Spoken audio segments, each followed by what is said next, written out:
So Tom Parker Bowles was allegedly found inside Sandringham, and the version of what happened after is being described as something the royal family hasn't seen in years.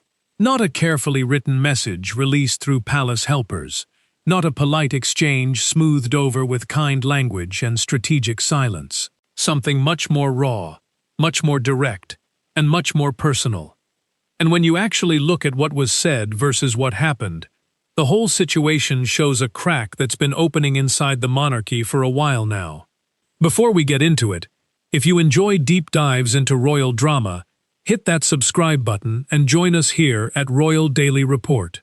We break down all the palace secrets so you don't miss a thing.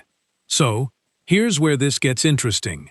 Sources suggest Prince William's reaction when he found out Tom Parker Bowles was on the Sandringham grounds wasn't what you'd expect. It wasn't immediate shouting or some explosive outburst. According to people familiar with the situation, William went completely still, like the kind of still that's more unsettling than yelling. Then he asked one question, delivered quietly, almost like a normal conversation, in that particular tone that people who know William well recognize as his most dangerous moment. He asked who had authorized the visit. The answer he got back didn't come from anyone on his team. It didn't go through William's household at all. The alleged authorization came from somewhere else entirely, from someone much closer to Sandringham's current legal owner, from inside King Charles's circle. And that specific detail that the permission didn't come from William or anyone connected to William is apparently what changed his controlled stillness into something completely different. Now, to understand why this matters so much, you have to understand what Sandringham actually means to William. Not as a tourist place or a line in a royal history book, but as a place. Sandringham House sits on 8,000 acres of Norfolk countryside. The royal family has owned it privately since 1862, purchased originally for the Prince of Wales, who became King Edward VII. It has never been crown property, never been government-controlled, always been personal, passing from monarch to monarch through inheritance rather than through any constitutional process. Queen Elizabeth inherited it from her father, King George VI. She spent every single Christmas of her 70-year reign there without exception.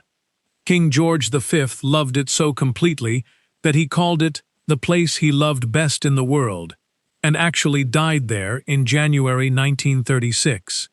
When Elizabeth died at Balmoral in September 2022, Sandringham passed immediately and automatically to Charles. When Charles eventually dies, it passes to William. And that inheritance chain matters enormously for understanding William's alleged reaction, because William doesn't experience Sandringham as some property he'll one day own in a distant abstract future. He experiences it as a property he's already responsible for protecting. His Christmas memories are Norfolk memories.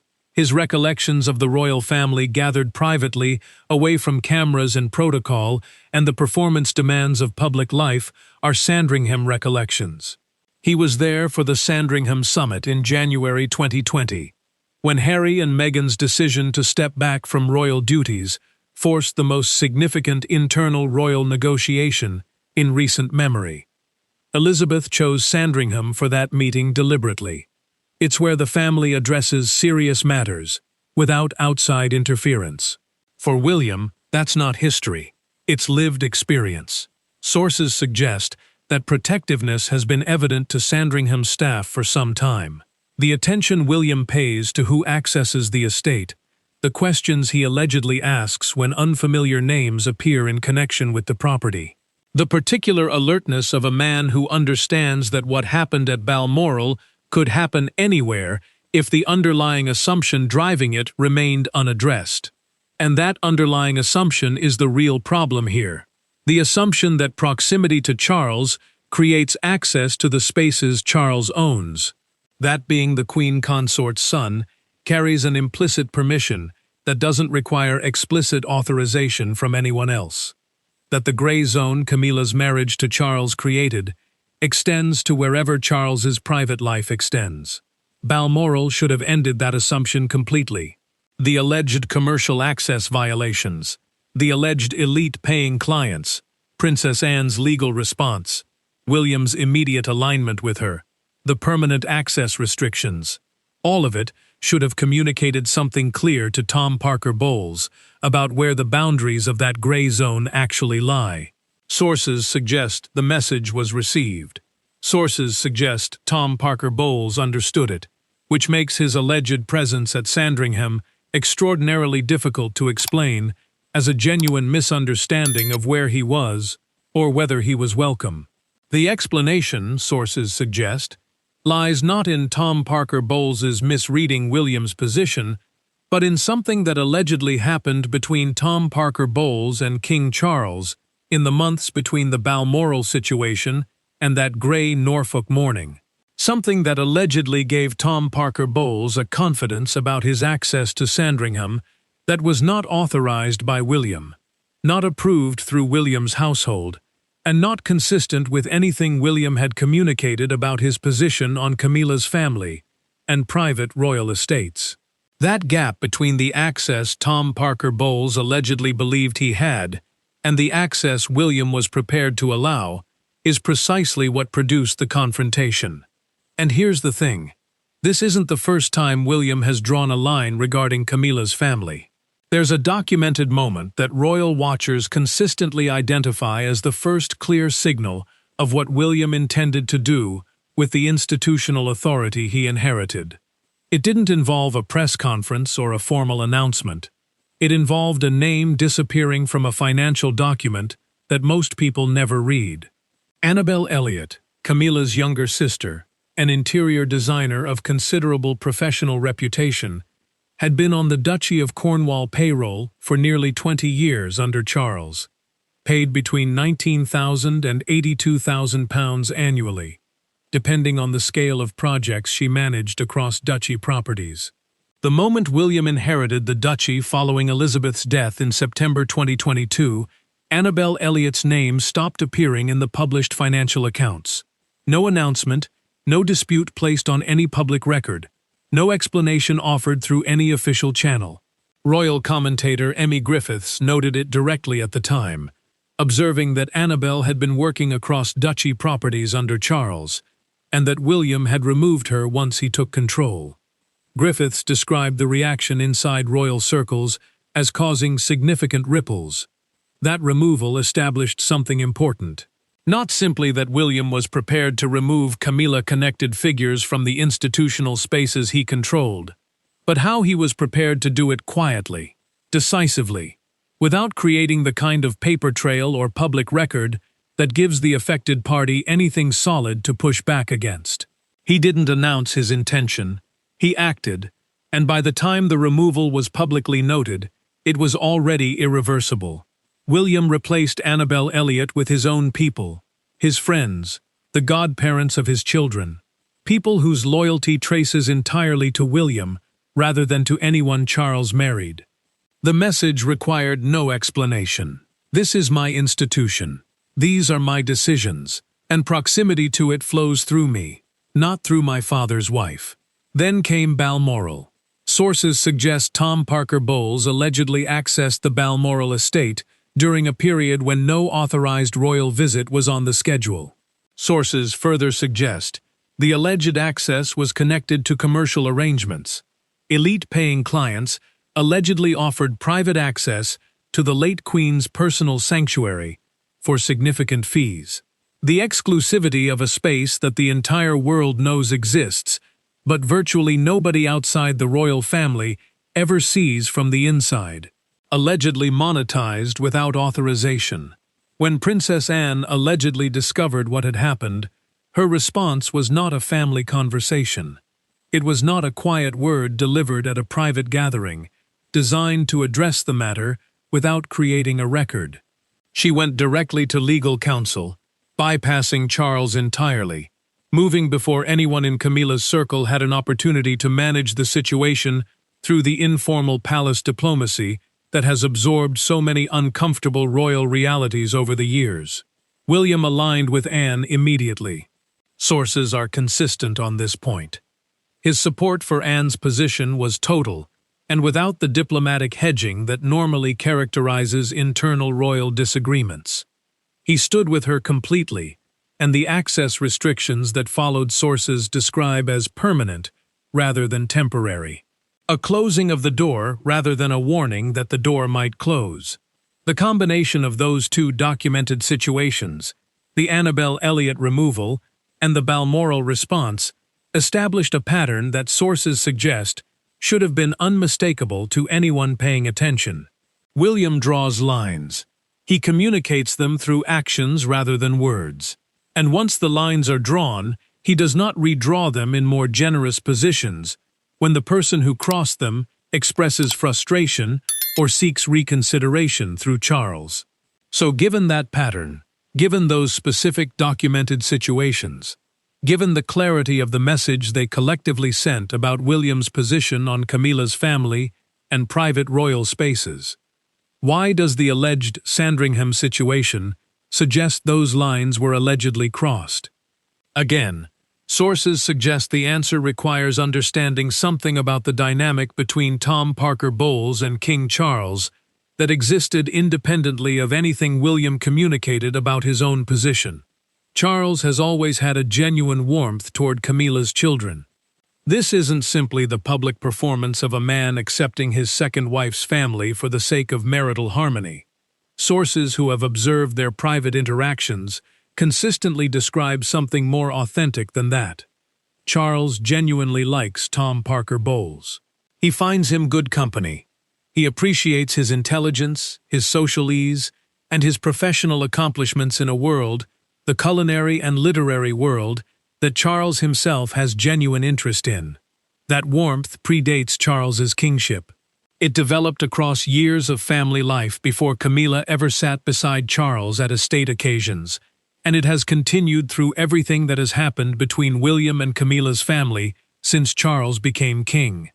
Sources suggest Charles has never fully accepted William's position on Camilla's family as a hard boundary that applies even to his own private life and his own private properties. He understands intellectually that William has concerns. He has heard those concerns expressed. But sources suggest Charles experiences Sandringham as his home, his private space, his refuge, where he has the right to invite whoever he chooses, including apparently his stepson. Sources suggest the alleged authorization for Tom Parker Bowles's presence at Sandringham on that Norfolk morning traces back to a conversation between Tom Parker Bowles and Charles that did not go through William's household and did not seek William's approval because Charles did not believe William's approval was required for a guest at his own private estate. That assumption, sources suggest, is precisely where Charles and William's understanding of the situation allegedly diverges most completely. William does not experience Sandringham as simply Charles's private property, where Charles's guest preferences apply, without reference to anyone else. He experiences it as the property he will inherit as part of the institutional landscape he is already responsible for protecting, as a space where the same principles that govern access to the duchy and to Balmoral should apply with equal firmness. That divergence between Charles's view and William's view of who controls Sandringham's guest list produced the specific gap that Tom Parker Bowles allegedly walked into on that gray Norfolk morning. Not because Tom Parker Bowles misunderstood William's position, but because he allegedly had authorization from someone whose position on the matter was completely different, and because that authorization, sources suggest, was not something William had any idea existed until his protection detail made that radio call. Tom Parker Bowles didn't arrive at Sandringham as a stranger, forcing his way through a gate. He arrived, sources suggest, as someone who had been moving through royal spaces with increasing familiarity across the years of his mother's marriage to the king. Someone whose presence at certain royal occasions had become normalized to the point where the question of whether he belonged in a particular space had stopped feeling like a question that required a formal answer. That normalization didn't happen accidentally. It happened gradually through a process that sources describe as deliberate on Camilla's part and entirely genuine on Charles's. Understanding how that process unfolded is essential to understanding how the alleged Sandringham situation became possible, because the confidence Tom Parker Bowles allegedly brought to that Norfolk morning wasn't manufactured from nothing. It was built across years of integration into a royal family that under Charles's reign had been slowly but consistently making room for Camilla's children in ways that had no real precedent in modern royal history. Do you think William was right to confront Tom Parker Bowles about entering Sandringham without his approval, or should Charles have been allowed to invite whoever he wanted to his own home? Comment yes or no below. And if you believe William is correctly protecting the royal family's private estates from Camilla's family, don't stay silent. Like this video, share it with everyone who cares about royal news, and subscribe right now to Royal Daily Report. Every like and every share tells YouTube to show this story to more people, instead of letting palace secrets disappear behind official statements. If you support William standing firm against this kind of interference, prove it before the next revelation breaks. Tom Parker Bowles is 50 years old. He has built a genuinely respected career as a food writer and critic entirely on his own professional merits. His cookbooks have received serious critical attention. His restaurant criticism has been published in significant outlets. His social circle in London encompasses people whose connection to him is professional and personal rather than royal adjacent. He is by most accounts charming, well-read and comfortable in rooms ranging from Michelin-starred restaurants to literary gatherings to the kind of high society events where old money and new culture intersect in the particular way that defines certain London circles. He is also, by his own admission in various interviews across the years, someone who has thought carefully about his unusual position. He is not royal. He has never pretended to be royal. He has spoken publicly about the strange experience of watching his mother marry the king while maintaining his own entirely separate identity and career. But that separate identity exists within a context that makes true separation practically impossible. Because Camilla didn't simply marry Charles, she became queen consort, and the institutional weight of that position extended outward in ways that affected everyone connected to her, including Tom Parker Bowles. His name began appearing on guest lists for significant royal occasions after the 2023 coronation. His presence at certain events was noted by royal watchers who track attendance at such occasions with forensic attention. He moved through spaces connected to royal life, with a visibility that would have been unthinkable for a private citizen without a specific family connection. Sources suggest Camilla's role in that gradual integration was intentional. She wanted her children to have a recognized place within the family she had joined. Not official roles, not titles, simply the kind of acknowledged presence that a mother who has reached the highest position in the country might reasonably want for her children. Charles supported that intention completely. His warmth toward Tom Parker Bowles and his sister Laura Parker Bowles has been visible in private settings across years of family life. Sources describe Charles as genuinely fond of both of them in a way that goes beyond the performed acceptance of a man being diplomatic about his wife's children. He likes them. He finds their company genuinely enjoyable. He has welcomed them into his private life with an openness that sources describe as entirely unforced. Under Charles's protection, that welcome extended to royal properties, invitations to family gatherings at the estates Charles owns, occasions where the distinction between Charles's private family and the official royal family becomes deliberately blurred because Charles chooses to blur it. Sandringham was part of that picture, not as a permanent fixture, not as regular unsupervised access, but as a space Tom Parker Bowles had allegedly visited under Charles's hospitality, often enough that its familiarity was genuine rather than performed. And therein, sources suggest, lies the precise problem. Because the integration Camilla built under Charles's protection was always conditional on Charles's continued capacity to sanction it. It was not built with William's acceptance as its foundation. It was built with Charles's authority as its ceiling. When Charles was in full health and full authority, that ceiling was high enough to accommodate everything Camilla's integration required. As Charles's health has declined, and William's institutional authority has expanded, that ceiling has been dropping. The duchy decisions demonstrated it. The Balmoral response confirmed it. But sources suggest Charles did not fully understand what those signals meant for his own private decisions about his own private properties. He continued operating on the assumption that Sandringham was his home, and that his guest preferences at his home were his own business. Sources suggest that assumption produced a private conversation between Charles and Tom Parker Bowles in the months following the Balmoral situation that Tom Parker Bowles allegedly interpreted as restoring his access to royal spaces through Charles's personal invitation. Even where William's institutional position had allegedly closed it, Charles, sources suggest, may not have understood that he was allegedly doing that. He may have experienced the conversation as simply arranging a private family visit to his private home. But the consequence, sources suggest, was Tom Parker Bowles, arriving at Sandringham on a grey Norfolk morning, with a confidence about his welcome that had no basis in anything William had communicated, and walking directly into the most explosive confrontation Camilla's family has faced yet. Charles was not at Sandringham when it happened. Sources suggest he was at Clarence House managing his treatment schedule when the call came through. Not from William's team, not through official palace channels that would have given him time to prepare a response before the situation was already in motion, but from Camilla. Sources describe her call as arriving within an hour of the alleged confrontation.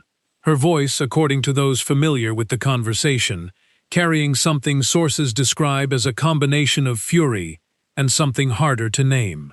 The particular anguish of a mother whose son has just been subjected to a confrontation she finds both too much and deeply humiliating, and the particular frustration of a wife who knows that the person responsible for that confrontation is her husband's son, the man who will one day be king, the man Charles loves above almost anyone, the man Charles cannot bring himself to fully confront even when the situation allegedly demands it. Charles listened. Sources suggest he said very little during that initial call. He expressed empathy. He acknowledged Camilla's distress. He told her he would speak to William. What happened when he allegedly spoke to William is the detail that sources describe as revealing the true state of the power dynamic inside the palace more clearly than anything that has emerged in months. Charles's position in this specific situation is more complicated than any previous iteration of the impossible geometry sources have described throughout this story. At Balmoral, the estate in question was inherited by Charles and will eventually pass to William. Charles had institutional distance from the situation. He could observe Anne's legal response and William's alignment with her without being required to take a personal position on whether his stepson's alleged behavior had violated his own hospitality. Sandringham is different. Charles owns Sandringham right now. Whatever alleged authorization Tom Parker Bowles had for his presence on those grounds on that Norfolk morning traces back, sources suggest, to Charles himself, to a private conversation to Charles, operating on the assumption that his home is his home and his guests are his business, which means that William's eruption was not simply directed at Tom Parker Bowles. It was directed, at least implicitly, at a decision Charles made. Sources suggest Charles understood that immediately when Camilla's call reached him, and sources suggest that understanding made the call he subsequently made to William considerably more difficult than any previous conversation between them about Camilla's family. Because Charles couldn't argue William's position was wrong without arguing that his own decision to allegedly invite Tom Parker Bowles to Sandringham was right. And arguing that his decision was right required him to assert that his authority over his own private property supersedes William's position on who accesses royal estates, which is technically correct, as a matter of current legal ownership, and practically meaningless as a matter of where institutional authority inside the palace actually sits in 2026. He is managing an active cancer diagnosis. He became king at 73, the oldest succession in British history. After waiting longer than any heir in recorded royal history for a role that defined his entire existence, he has carried the weight of that reign with a dedication that deserves genuine acknowledgement regardless of any other dimension of his complicated story. But dedication and authority are different things, and sources suggest Charles's capacity to exercise authority against William's position on any matter connected to the monarchy's future has diminished to the point where the exercise itself has become largely theoretical. William controls the duchy. William has extended royal warrant authority. William is, by the documented account of multiple royal commentators, effectively running the monarchy's crisis management strategy, while Charles manages his treatment. Royal commentator Moran Callahan told the Daily Mail that Charles had all but handed over the crown and preferred not to be involved even in matters that threatened the monarchy's future. That is the context within which Charles allegedly called William about the Sandringham situation. Not as a king asserting his authority over his heir, but as a father trying to navigate an impossible situation between his wife and his son, between the family he built with Camilla and the son who was becoming everything Charles always hoped he would be, while simultaneously dismantling the access structure Camilla spent 20 years constructing. Sources suggest the conversation between Charles and William about the Sandringham confrontation was short. William was not aggressive toward his father. Sources are consistent on this point. Whatever eruption had allegedly occurred on the Sandringham grounds was not replicated in how William spoke to Charles, but he was clear. Sources describe William as expressing his position with the same quiet finality that characterizes everything he communicates when the subject is Camilla's family and royal spaces. Sandringham is Charles's now. When it passes to William, it will be managed according to William's standards, without exception or negotiation. And even now, while it remains William's position on who should and should not be accessing it, is not a preference that Charles's guest invitations can override. He was not asking Charles to agree. He was informing Charles of his position. Sources suggest Charles did not argue back with a conviction that genuine disagreement would have required. He expressed discomfort. He noted that Sandringham is his home. He said something about family and about the importance of not allowing institutional disagreements to poison private life. William acknowledged all of it and maintained his position entirely. Sources describe the silence at the end of that exchange as the most significant moment in it. Not what was said, but what Charles did not say. He did not tell William his position was wrong. He did not assert that his authority as the reigning monarch required William to moderate his stance. He did not promise Camilla that he had addressed the situation in a way that would prevent it from happening again. He ended the call, and sources suggest he sat with what that silence meant, for considerably longer than the call itself had lasted. Then came the conversation with Camilla that sources describe as the most difficult exchange between them in years. Not because of anything William had said to Charles, but because of what Charles had allegedly failed to say. Camilla wanted a specific thing from Charles following that call. She wanted to hear that Charles had told William his behavior was unacceptable, that the eruption had been addressed, that some boundary had been drawn around William's alleged treatment of her son that would prevent a repeat of the confrontation.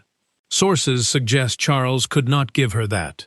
Not because he didn't love her, not because her distress wasn't real to him, but because giving it would have required him to believe something he allegedly does not fully believe, that William was wrong.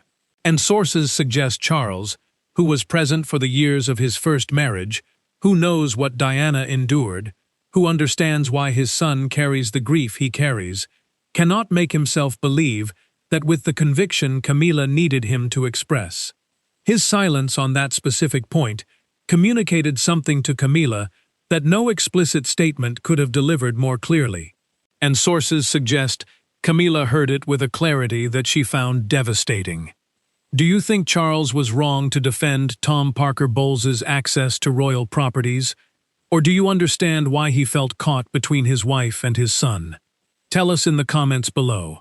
And if you believe William is right to take control of who enters royal estates, don't let this story disappear. Like this video right now, share it with everyone who cares about royal accountability, and subscribe to Royal Daily Report immediately. When people stay quiet, Camilla's influence keeps growing. When thousands of people speak up, YouTube pushes the truth about what's happening inside the palace. If you want William to maintain control over royal properties, make your voice heard now, before we move to the next story. A week after the alleged Sandringham confrontation, Tom Parker Bowles attended a literary event in London. He was photographed arriving smiling, well-dressed, the image of a man who writes about food for a living and moves through London's cultural world with the ease of someone entirely comfortable in his own skin. Nothing in those photographs suggested a man who had recently been at the center of the most explosive private confrontation inside the British royal family in years.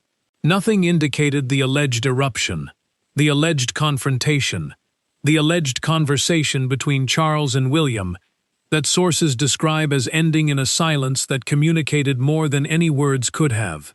Tom Parker Bowles went to a literary event and smiled for the cameras. And the British royal family went about its public business with a composed dignity it maintains, regardless of what is allegedly happening behind closed doors. That gap between the public image and the private reality is the gap this whole situation reveals. Sources suggest the consequences of the alleged Sandringham situation for Tom Parker Bowles's relationship with royal spaces are significantly more severe than anything that followed Balmoral. The Balmoral situation produced access restrictions to a specific estate. Sources suggest the Sandringham situation has allegedly produced something broader, a fundamental reassessment by William's team of the entire framework through which Camilla's children have been accessing royal spaces and royal locations. Not a targeted response to a specific incident, but a structural response to a pattern. Two alleged access situations across two separate private royal estates involving the same person in a relatively compressed time frame is not in William's assessment. According to sources, something that could be addressed through property-specific restrictions. It allegedly requires addressing the underlying assumption that produced both situations. The assumption that Charles's warmth toward Camilla's children translates into access rights that operate independently of William's institutional position. Sources suggest William has made clear through the appropriate internal channels that this assumption does not and will not apply to any private royal space he has current or future authority over, and that the list of spaces where he has current or future authority is considerably longer than the list where he does not. The duchy properties, Balmoral when it eventually passes to him, Sandringham when it eventually passes to him, the events and occasions managed through his household, the institutional circles where his people determine who is present and who is not. Tom Parker Bowles's alleged future access to all of those spaces, sources suggest, is now subject to a level of scrutiny that makes casual family visits of the kind that allegedly produced both the Balmoral and Sandringham situations effectively impossible. For Camilla, the consequences are harder to map because they operate on multiple dimensions simultaneously. The practical dimension is the narrowing sources have described her inner circle allegedly reduced, her family's institutional access allegedly restricted, her information flow allegedly diminished, her capacity to manage situations before they become confrontations allegedly compromised by the removal of the network that made that management possible. The personal dimension is what sources describe as the most painful. Camilla is a mother. Whatever her complicated history with the institution she married into, whatever the legitimate criticisms of the choices she and Charles made during the years of his first marriage, she's a woman who loves her children and has spent 20 years trying to give them a recognized place within the extraordinary world her marriage to Charles created. watching that place allegedly being dismantled, watching her son allegedly confronted on the grounds of an estate where his presence had previously been welcomed, watching Charles respond to the situation with a silence that communicated more than any explicit statement could have. Sources suggest that specific combination of experiences has produced a shift in Camilla's private demeanor that people close to her describe as significant, not defeat. Camilla is not a person who reaches defeat easily, but a recognition, a clear-eyed assessment of where things stand that is considerably less comfortable than the image she projects at official engagements. She understands that the protection Charles's reign provided for her family's integration is failing. Not because Charles loves her less, but because Charles's capacity to enforce that protection against William's institutional authority is diminishing faster than either of them fully anticipated. And she understands that the trajectory of that diminishment points in one direction only. When Charles dies, Sandringham passes to William. Balmoral passes to William. The duchy is already William's. The institutional machinery of the monarchy is already operating largely according to William's priorities. The people in the key spaces are already largely William's people. Camilla will hold the title of Queen Dowager. She will likely inherit Clarence House and High Grove. She will have financial security and a formal royal status that provides certain ceremonial protections. But the access, the proximity, the integration she built across 20 years of careful patient network construction inside the most exclusive institution on earth. Sources suggest she already knows that integration does not survive the transition.